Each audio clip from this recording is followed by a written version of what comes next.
ఇక అమెరికాలో త్వరలోనే అధ్యక్ష పదవికి ఎన్నికలు అవుతున్న నేపథ్యంలో సో ట్రంప్ ని చంపాలని చెప్పేసి భారీ కుట్రను కూడా ఆపినట్టు తెలుస్తోంది. సో ట్రంప్ హత్యకు భారీ కుట్ర. జూలై 12న అమెరికాలోని పాక్ జాతీయుడు Asif Merchant arrest. Qasem Soleimani హత్యపై ప్రతీకారంతో రగిలిపోతున్న ఇరాన్. ర్యాలీలో దొంగతనంలో దృష్టి మరలించి ట్రంప్ హత్యకు కుట్ర చేస్తున్నట్టు తెలుస్తోంది. ఒకసారి చూద్దాం ఈ డీటెయిల్స్.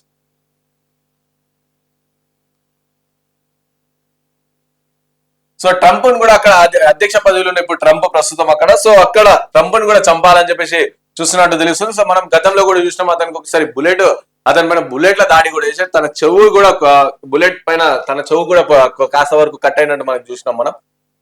రైట్. ఇక ఇరాన్ తో లింకులు ఉన్న పాకిస్తానీ జాతీయుడిని అమెరికా అరెస్ట్ చేసింది.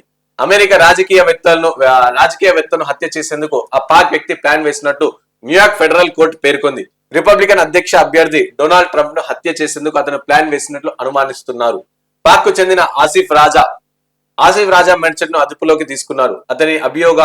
అతనిపై అభియోగాలు నమోదు అయినట్లు America attorney general Merrick garland తెలిపారు. జనరల్ కాసిం సులేమానీ హత్య తర్వాత అమెరికా ప్రభుత్వ అధికారిపై ఇరాన్ టార్గెట్ చేస్తున్నట్టు తెలుస్తుంది. పాకిస్తాన్ జాతీయుడైన ఆసిఫ్ రాజా కిరాయి హత్యలకు పాల్పడేందుకు సిద్ధమవుతున్నట్లు ఎఫ్బిఐ చీఫ్ క్రిస్టోఫర్ వ్రే తెలిపారు. సో ఆసిఫ్ రాజాకు 2 భార్యలు ఉన్నారు. ఒకరు పాకిస్తాన్ లో, మరొకరు ఇరాన్ లో ఉంటున్నారు. రెండు దేశాల్లోనూ అతని పిల్లలు కూడా ఉన్నారు. ఆసిఫ్ వేసిన ప్రణాళిక స్పై థ్రిల్లర్లు తలపిస్తున్నట్లు కోర్టు తన తీర్పులో పేర్కొంది. డాక్యుమెంట్లను దొంగలించడం, యుఎస్బి డ్రైవర్లను చోరీ చేయడం, నిరసనలు చేపట్టడం, ప్రభుత్వ అధికారులను చంపడం లాంటి ప్లాన్ వేశారు.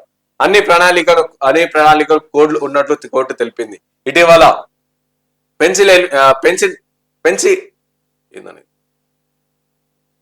ఇటీవల పెన్సిల్వేనియాలోని ట్రంప్ లో జరిగిన హత్యాయత్నం ఆసిఫ్ కు లింక్ లేదు, కానీ ఆ తరంలో అటాక్ కి ప్లాన్ వేసినట్లు ఆరోపణలు ఉన్నాయి.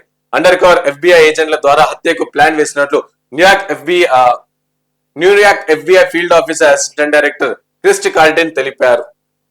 సో పాకిస్తాన్ కి సంబంధించిన వ్యక్తిని నిన్న అరెస్ట్ చేసినట్టు తెలుస్తోంది. సో అతనికి 2 భార్యలు, ఇరాన్ లో ఒక భార్య, పాకిస్తాన్ లో ఒక భార్య, అండ్ అలాగే ఇరాన్ లో, పాకిస్తాన్ లో కూడా అక్కడ పిల్లలు ఉన్నారు. సో గతంలో ట్రంప్ అప్పుడు అధికారంలో ఉన్నప్పుడు అటార్నీ జనరల్ ఎవరైతే ఉన్నారో సో వాళ్ళని ట్రంప్ ప్రభుత్వం ఉన్నప్పుడు అధికారికంగా హత్య చేశారు.